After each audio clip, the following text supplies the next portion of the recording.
నమస్కారం అండి. ఇక్కడ ఉన్నటువంటి అశోక్ సార్ గారికి, నిరుద్యోగులకి, మీడియా మిత్రులకి నమస్కారం అండి. నాది అచ్చంపేట. నా పేరు లక్ష్మీకాంత్. నేను ఇక్కడ సిటీ సెంట్రల్ లైబ్రరీలో ప్రిపేర్ అవుతాను. నాది పీజీ బీడీ అయిపోయింది. ఇక్కడ వయో పరిమితి ఎందుకు పెంచాలని చాలామందికి డౌట్ ఉంది. కొంతమంది ఏమనుకుంటారంటే వీళ్ళకు పని బాట లేదు, కరెక్ట్ చదివితే జాబులు వస్తాయి కదా అని చాలామందికి డౌట్లు ఉంటాయి. ఎందుకంటే కొన్ని రీజన్ నాకు తెలిసినవి నేను చెప్తాను. మోడల్ స్కూలు నోటిఫికేషన్ అనేది 2012లో వచ్చిందండి. ఇప్పటి వరకు మోడల్ స్కూల్ నోటిఫికేషన్ లేదు. తర్వాత వచ్చేసి డిప్యూటీ డిఓ అనేది 2008లో వచ్చిందండి నోటిఫికేషన్, ఇప్పటి వరకు లేదు. తర్వాత డైట్ కాలేజ్ కానీ, తర్వాత బీడీ కాలేజీ లెక్చరర్స్ కానీ అవి ఇంతవరకు ఎప్పుడు వచ్చినాయంటే 1998లో వచ్చినాయండి. దాదాపు 3 దశాబ్దాల క్రితం వచ్చిందండి నోటిఫికేషన్, ఇప్పటి వరకు లేదండి. మనకు తెలంగాణ వచ్చిన తర్వాత అన్నీ అంటే ఉద్యోగాలు మనకు వస్తాయి, ఎలాంటి సమస్యలు ఉండవని చెప్పేసి మనం తెచ్చుకున్నాం కదా.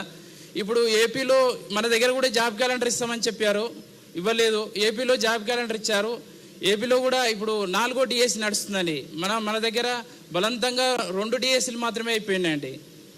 కాబట్టి వీళ్ళు ఇన్ టైంలో నోటిఫికేషన్ వేయకపోతే ఈ ప్రిపేర్ కావడం వల్ల మాకు ఏమవుతుందంటే సమయం వృధా అవుతుంది, డబ్బు వృధా అవుతుంది.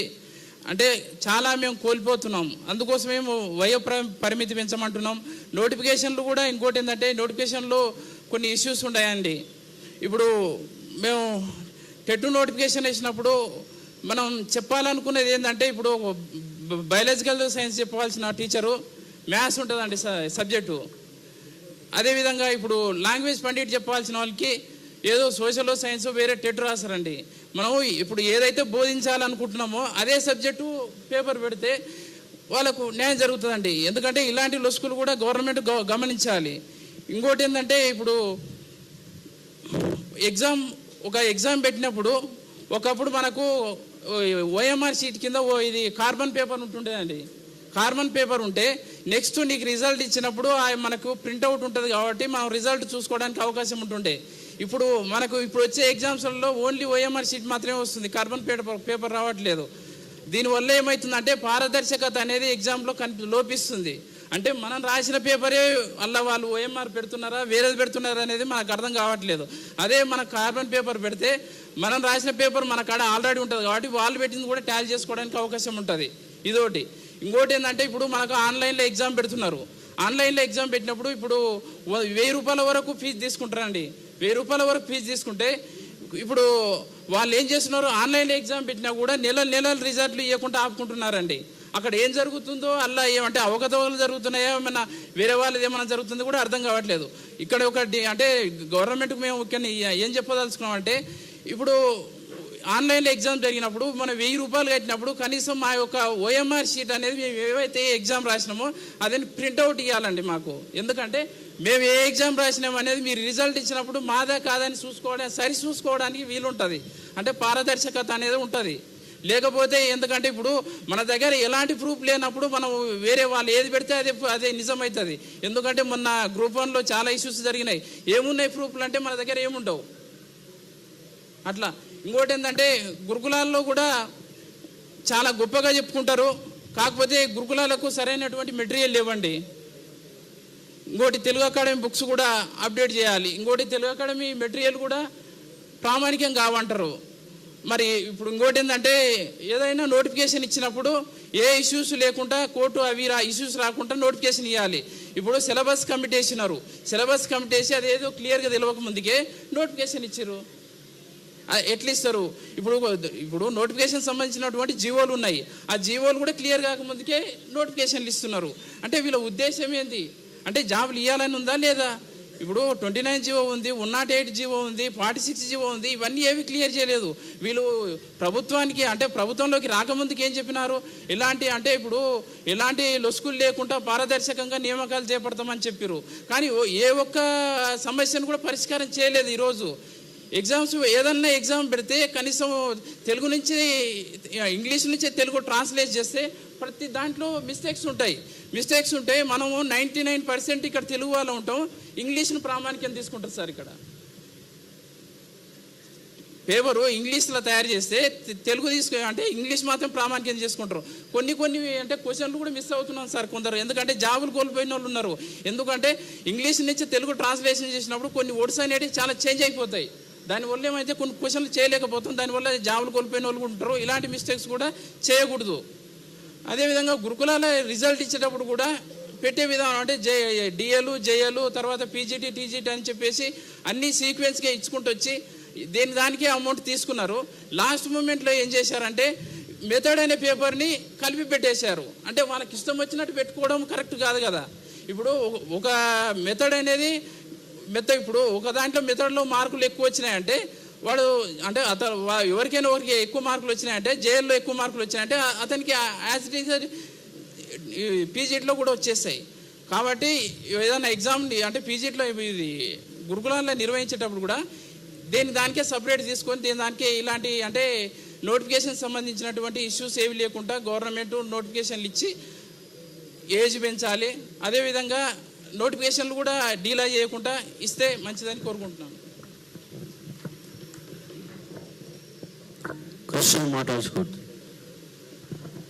వేదికను అలంకరించిన అశోక్ సార్ గారికి, అదేవిధంగా నిరుద్యోగులకి, సోషల్ మీడియా సోదరులకి అందరికీ అభినందనలు తెలియజేస్తున్నా. నా పేరు గడుసు కృష్ణ, నాది నాగర్కర్నూలు జిల్లా. ముఖ్యంగా ఏజ్ పెంచాలని మా ప్రధాన డిమాండు. అసలు పొల్యూషన్ డిపార్ట్మెంట్లో నోటిఫికేషన్ వచ్చినప్పుడు 34 years ఇచ్చింది కదా, 34 ఇవ్వడం ఎందుకు? ఏజ్ పెంచాలని మేము డిమాండ్ చేస్తున్నాం. ఏజ్ పెంచాలని మేము అడుగుతున్నా మీకు ఎక్కడ అన్యాయం అనిపించింది? ఏజ్ పెంచితే ఒక 10-15 లక్షల మంది నిరుద్యోగులకు ఉపయోగం ఉంటుంది. పుస్తకాలతో కుస్తీ పట్టేది మేము, చదివేది మేము. ఆ ఓపిక మాకున్నప్పుడు పెంచడానికి మీకేమైంది? తెలంగాణలో ప్రజా పరిపాలన జరుగుతుందా? అసలు దోపిడీ పరిపాలన జరుగుతుందా? నిజాం నవాబుల పరిపాలన జరుగుతుందా? దోపిడీ పరిపాలన మాత్రం జరుగుతుందా మాత్రం 100% చెప్పగలను. గత ప్రభుత్వం టెట్కు అప్లికేషన్ 200 ఫీజు తీసుకుంటే ఈ ప్రభుత్వం 750-700 రూపాయలు తీసుకుంటుంది. అంటే దోపిడీ చేసినట్టు కాదా? నేను ఒకటే అడుగుతున్నా, ప్రభుత్వానికి ఏమాత్రం చిత్తశుద్ధి ఉందా? ప్రభుత్వం నిజంగా గతాన్ని మర్చిపోకుండా నిరుద్యోగాల వల్లనే మేము ఈరోజు అధికారంలో వచ్చినామని చెప్పిన సీఎం మళ్ళీ నిరుద్యోగులను ఎందుకు మోసం చేస్తుండు? నిరుద్యోగులను మోసం చేస్తే నిరుద్యోగులతో ఏ ప్రభుత్వం పెట్టుకున్నా కూడా ముందు వెళ్ళలేదు. నేను నా ఫ్యామిలీకి ఒకటి చెప్పుకున్నా, రేపు కాంగ్రెస్ ప్రభుత్వం వస్తే నాకు ఉద్యోగం వస్తుందని చెప్పిన. అందుకని నా బంధుమిత్రులను స్నేహితులందరికీ నా వంతు నేను మోటివేట్ చేసిన. నా వంతు నీకు కాంగ్రెస్ ప్రభుత్వానికి ఓటు వేయించిన. ఇప్పుడు నువ్వేం చేయాలి? నాకు నోటిఫికేషన్ వేయాలి, నాకు ఏజీ పెంచాలి. నువ్వేం చేయించకపోతే ఏ విధంగా నీ గెలుపు కోసం మేము తాపత్రయపడి కష్టపడమో రేపు ఎంపీడీసీ జెడ్పీసీ ఎన్నికల్లో కూడా అదే మోటివేట్తోనా అదే కసితోనా నేను ఓడగొట్టడానికి మాత్రం మేము పన్నాగం పడతాం, ఖచ్చితంగా చేస్తాం. ఇప్పుడు నిరుద్యోగులు ఏం ధర్నాలు చేయట్లేదు అనుకుంటున్నారేమో, కానీ మా సోదరులు రాష్ట్ర నలుమూలల లైబ్రరీలు తిరుగుతున్నారు, అందరిని ఏకం చేస్తుండ్రు, ఒక్క తాటిపై చేస్తుండ్రు. ఏదో రోజు ఖచ్చితంగా ఈ తెలంగాణ రాష్ట్రంలో మరో శ్రీకాంత్ చారి పుట్టుకొస్తాడు. ఖచ్చితంగా ఉద్యమం అనేది ఉధృతంగా ఉంటుంది. ఖబర్దార్ రేవంత్ రెడ్డి, మేము నీ ఆస్తి అడగట్లేదు, నీ అంతస్తు అడగట్లేదు, నీ భాగంలో నాకు భాగం ఏమని అడగట్లేదు. రాజ్యాంగబద్ధంగా మాకు రావాల్సిన ప్రతి డిపార్ట్మెంట్లో ఉన్నట్టు వేకెన్సీలను ఫిలప్ చేయమని అడుగుతున్నాం. అదేవిధంగా మాకు ఏజ్ పెంచమని అడుగుతున్నాము. దయచేసి ప్రభుత్వం ఏమాత్రం ఆలస్యం చేయకుండా తక్షణమే దీనిపైన చర్య తీసుకోవాలని అడుగుతున్నాం. ఒక 4-5 days గతంలో అశోక్ సార్ మేము కొందరు వినతి పత్రం వేయడానికి వెళ్ళాం. గంట సేపు శ్రీధర్ బాబు సార్ కోసం వెయిట్ చేసినాం. ఆయన మాకు 5 నిమిషాలు టైం కూడా ఇవ్వాలి. తీసుకున్నాడు, సరే ఆలోచిస్తా ప్రభుత్వం తీసుకుపోతున్నాం, కానీ ఇప్పటికి తప్పులు లేదు. అరే ఇదేందా? ఈ తెలంగాణలో అసలు తెలంగాణ వచ్చింది ఎవరి కోసమే? మా కోసం కాదా? తెలంగాణ కోసం చనిపోయింది మేము కాదా? ఏ రాజకీయ నాయకుడు చనిపోయిందా? ఏ రాజకీయ నాయకుడు కొడుకు చనిపోయిందా? అరే తెగ కొట్లాడి తెగించి ప్రాణాలు అర్పించుకొని మేము తెచ్చుకున్న తెలంగాణలో ఈ దౌర్భాగ్యం ఏందా? అడుకోవడం ఏందా? ఈ భిక్షమా? నీ ఇంట్లో నుంచి ఇస్తున్నావా? నీ నుంచి ఏమన్నా నీకు ఖర్చు అవుతుందా? ఏమవుతుంది? ఏజ్ పెంచడానికి ఇంత ఆయాసం ఎందుకే? దయచేసి ప్రభుత్వానికి ఒకటే రిక్వెస్ట్ చేస్తున్నా, ఆలస్యం చేయకుండా ఖచ్చితంగా ఏజ్ పెంచాల్సిందిగా మా డిమాండ్ చేస్తున్నాం. డిఎస్సి అభ్యర్థి సోమేష్ మాట్లాడాల్సిన కోరుతాం.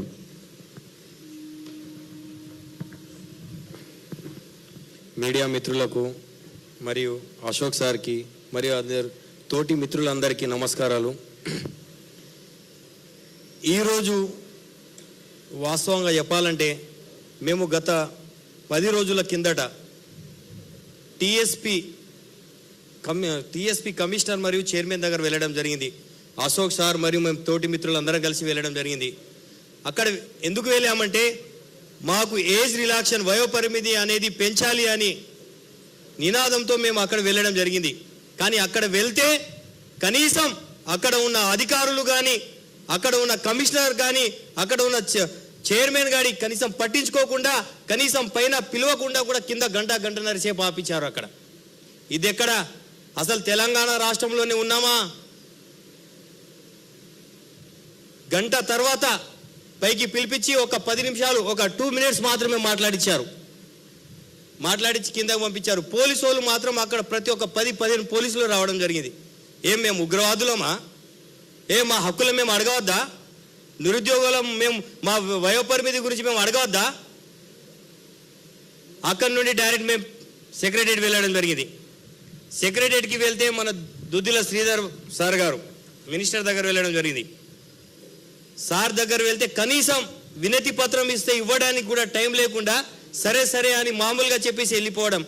దీనికోసమేనా మీకు మినిస్టర్ చేసింది? అయ్యా శ్రీధర్ బాబు, దీనికోసమేనా అని మేము మినిస్టర్ చేసింది మిమ్మల్ని? ఇంత దారుణం మా కాంగ్రెస్ ప్రభుత్వంలో మినిస్టర్లు కానీ. నేను కోదండరాం సార్కి కూడా ఈరోజు అడుగుతున్నా, మరి ఇన్ని రోజులు కామ్గా కూర్చున్నారు కదా మీరు, ఈ రోజు మీకు ఎమ్మెల్యేసీ పదవి వచ్చింది కదా, మరి నిరుద్యోగుల కోసం పోరాటం చేసి జేఏసీ ఏర్పాటు చేసుకొని ఈరోజు మీతో సహకరించిన నిరుద్యోగుల పక్షాన మీరు ఏజ్ రిలాక్షన్ గురించి ఎందుకు మాట్లాడడం లేదు? నిరుద్యోగులు అంటే ఇంత చిన్న చూపు అయిపోయారా? కోదండరాం సార్ గారు, నేను చెప్పదలుచుకున్నది ఒకటే, మీరు ఒక ఉద్యమకారులు, నిరుద్యోగుల పక్షాన నిలబడాలా కానీ మీరు రాజకీయ నాయకులకు తొత్తులుగా మారడం కాదు. మీకు వాస్తవంగా చెప్పాలంటే నిరుద్యోగుల పక్షాన దయా ప్రేమ ఉంటే వెంటనే సీఎం దగ్గర వెళ్ళు, సీఎం దగ్గర వెళ్ళి మాట్లాడు. మా నిరుద్యోగులకి ఇట్లా ఉన్నారు భయ, ఇంతకు ముందు 46 సంవత్సరాల వయోపరిమితి ఉండే, ఇప్పుడు 34 చేసిండా మన ప్రభుత్వంలో. మరి ఇప్పుడు 46 ఏజ్ చేసేయని చెప్పొచ్చు కదా మేమని. కోదండరాం సార్ నిన్ననే కదా ఎక్కింది మీరు, మరి పోయి మాట్లాడడానికి ఏమవుతుంది? ఇన్ని రోజులు ఏదో చేత కాలేదు, పదవి లేదని, ఇప్పుడు చేత ఉంది కదా, పదవి వచ్చింది కదా, మరి అడగడానికి ఏమైంది? కోదండరాం గారు చెప్పండి, మీరు సమాధానం ఖచ్చితంగా చెప్పాలా. మీరు ఇట్లా చెప్పకపోతే ఖచ్చితంగా సార్ చెప్పినట్లు సెక్రటరియట్ ముట్టడి, సీఎం ఇల్లు ముట్టడి ఖచ్చితంగా చేస్తాం మేము. నిరుద్యోగులు ఈ రోజు 2 లక్షల ఉద్యోగాలు చెప్పారు. ఎక్కడ పోయినా మీరు 2 లక్షల ఉద్యోగాలు? 2 లక్షల ఉద్యోగాలు ఎక్కడండి? రేవంత్ రెడ్డి గారు మీరు ఇదే కదా, ఇదే ప్రెస్ మీట్ లో మాట్లాడారు కదా, ఏమైంది? ఏడవనుకున్నారు? మొత్తం తెలంగాణ సంపద దోచుకొని తింటున్నారు మీరు. ఈ రోజు చూస్తే ఆర్థిక ఆమోదం తెలపడానికి డబ్బులు లేవంటారు, బడ్జెట్ లేదంటారు. తెలంగాణ రాష్ట్రంలో బడ్జెట్ లేదా? ఎవరన్నారండి? ఉమ్మడి రాష్ట్రం ఉన్నప్పుడు పరిపాలించలేదా? మరి ఇప్పుడు ఏమైంది? పోస్టులు అమ్మడానికి మాత్రం కొత్త జీవో తెచ్చుకోవడానికి మీకు వీలుంటుంది. అదే ట్రైబల్ డిపార్ట్మెంట్లో మొన్న బ్యాక్లాగ్ పోస్టులు 3 అమ్ముకొని తిన్నారు కొత్త జీవో ఇచ్చి. ఎవిడెన్స్ చూయమంటే అది కూడా తీసుకొస్తానే. ఇంత దారుణమా మీరు? అంటే డబ్బులు ఇస్తే ఏమైనా చేస్తారా మీరు? ఒక్కటే అండి, నిరుద్యోగులకు వయోపరిమితి 46, మీ జియో నంబర్ 3ని ఖచ్చితంగా యథావిధిగా కొనసాగించాలా. లేని పక్షంలో మేము భారీ ఎత్తున ఉద్యమం చేయడానికి కూడా సిద్ధం. మరి ఈరోజు కాంగ్రెస్ ప్రభుత్వం 2 లక్షల ఉద్యోగాలు, మరి వయోపరిమితి, అదే చూసే జాబ్ క్యాలెండర్ ఇస్తే మాకు ఉద్యోగాలు రాకపోయేదా? టైం టు టైం చదువుకోమా? మేము చెప్పదలుచుకున్నది ఒకటే, మా నిరుద్యోగుల పక్షాన, నిరుద్యోగుల ఓట్లతో గెలిచిన మీరు మా నిరుద్యోగుల పక్షాన మాట్లాడకపోతే మాత్రం రాను మీ పరిస్థితి ఏ విధంగా ఉండబోతుందో నిరుద్యోగులం అందరం కలిసి మిమ్మల్ని మా తడక చూపిస్తామని నేను ఇక్కడి నుంచి హెచ్చరికగా ఇస్తున్నాను. Thank you. బీఈడి అభ్యర్థుల తరఫున, డిఎస్సి తరఫున కొట్లాడు